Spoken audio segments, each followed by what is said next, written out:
The El Paso runoff election, meanwhile, is now less than a week away and early voting is in full swing. This comes just as the DEA El Paso division reports on an increase of overdoses. Parents understandably concerned, and from where you're standing right now, which is where the stabbing happened, exactly how far is that from Riverside High School? Mayor Oscar Leeser using his veto power on City Manager Tommy Gonzalez's recently approved contract extension. KTSM 9 News reporter Shelby Kapp is live at the U.S.-Mexico border. Shelby, you spoke with the El Paso County judge.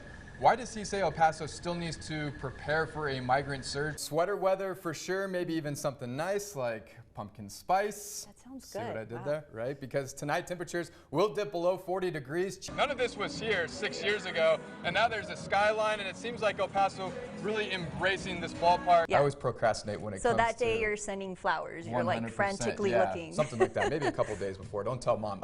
Coming up, we continue to follow breaking news out of Ruidoso, where crews are still working to put out a fast-moving wildfire. And hearing and listening to officials, we know that 150 homes and structures have been lost in this fire, but have we heard of anything yet, whether there's been any injuries or deaths? Back to you, Andy. And Carla, you said the Annunciation House is already reaching capacity. If Title 42 is lifted next week, and we're expecting a decision on that soon. Deion Sanders. Yeah. Michael Irvin. Yeah, you're taking me back to the 90s. I'm going into the back of my Speaking of the 90s, Yeah. can we get our temperatures back to the 90s? We sure can.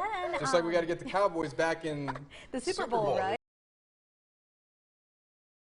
Thank you so much for joining us tonight. I'm Natasha Paloma. And I'm Andy Morgan. And Tasia, we've seen this from O'Rourke before, of course, in his run for Senate, visiting some of these small counties and going county to county, really that mentality of kind of rolling up your sleeves and getting to work in terms of his campaign. Yeah, what's interesting there, when he was running against Ted Cruz. Not as long, but still very interesting to see kind of what he does differently this time around. KTSM 9 News reporter Shelby Kapp is live for us in downtown El Paso at the event.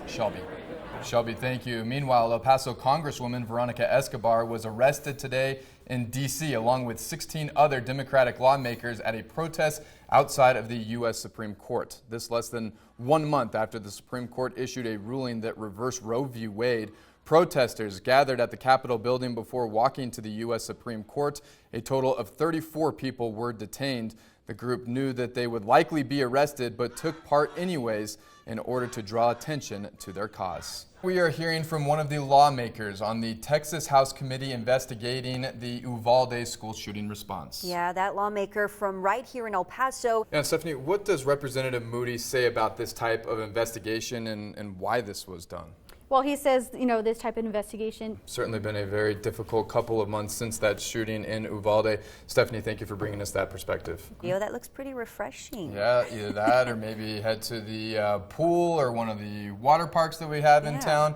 Any way to gain some type of relief from the heat, because as Chief Meteorologist Monica Cortez tells us, there is no relief in terms of the weather in sight. Back to you, Andy.